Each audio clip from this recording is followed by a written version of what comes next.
friends, Namaskar dosto. Today we are making a rich and flavorful chicken korma, a classic dish that's creamy, aromatic and absolutely delicious. The gravy is silky smooth, creamy and indulgent with layers of flavor in every bite. Tender chicken pieces are simmered in a royal blend of spices and nutty richness.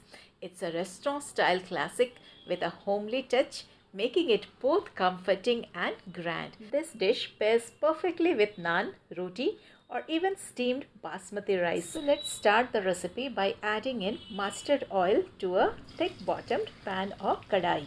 If you wish, you can take oil and ghee in equal quantity. I've added the marinated chicken pieces into the oil and the ingredient list for the marination I provided in the caption.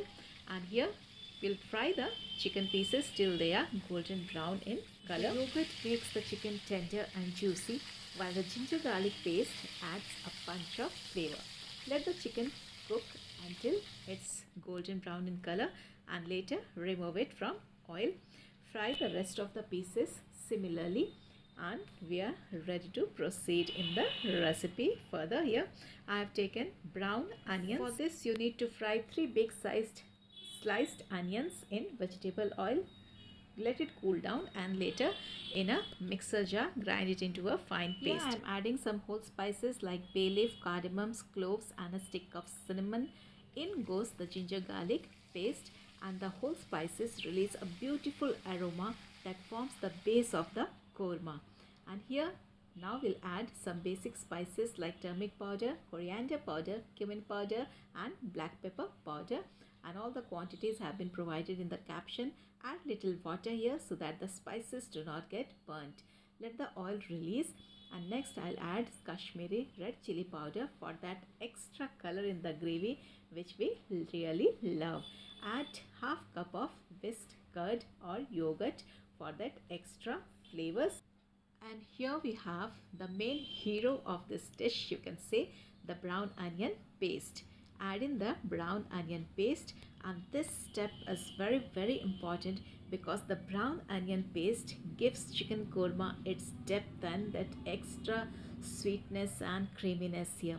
Add salt to taste and remember that we have also added salt in the marination, so be careful here.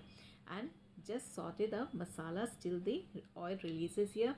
And now here I am adding a paste of 12 to 15 cashew nuts. This nut paste is the signature element of the korma and it gives the curry its creamy and royal texture.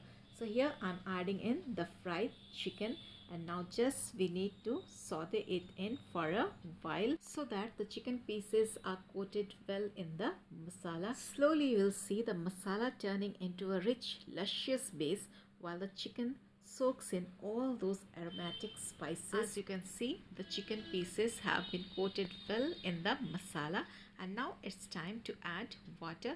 Here I have added 1 cup of water as I do not want a very runny gravy. Stir it well and now I'll just cover it and allow the gravy to simmer till the chicken is soft and tender. So that's the magic of slow cooking. It brings out the true taste of chicken korma. So cover it and allow to cook over medium flame. As you can see, the korma simmers on low heat. The flavors come together beautifully. The chicken turns tender, the gravy thickens and the aroma fills the kitchen. That's the true magic of slow cooking. This dish is heavenly, luscious and soul satisfying, perfect for any festive meal. So I would suggest that you can try it on weekends or when you plan to do something special for your family. Here I have added garam masala powder and if you wish at this stage you can add in fresh coriander leaves. I'll use it later in the recipe. The chicken has turned perfectly tender.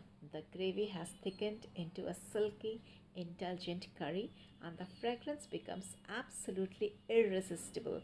That's the beauty of this dish. It makes every bite taste heavenly and soul satisfying.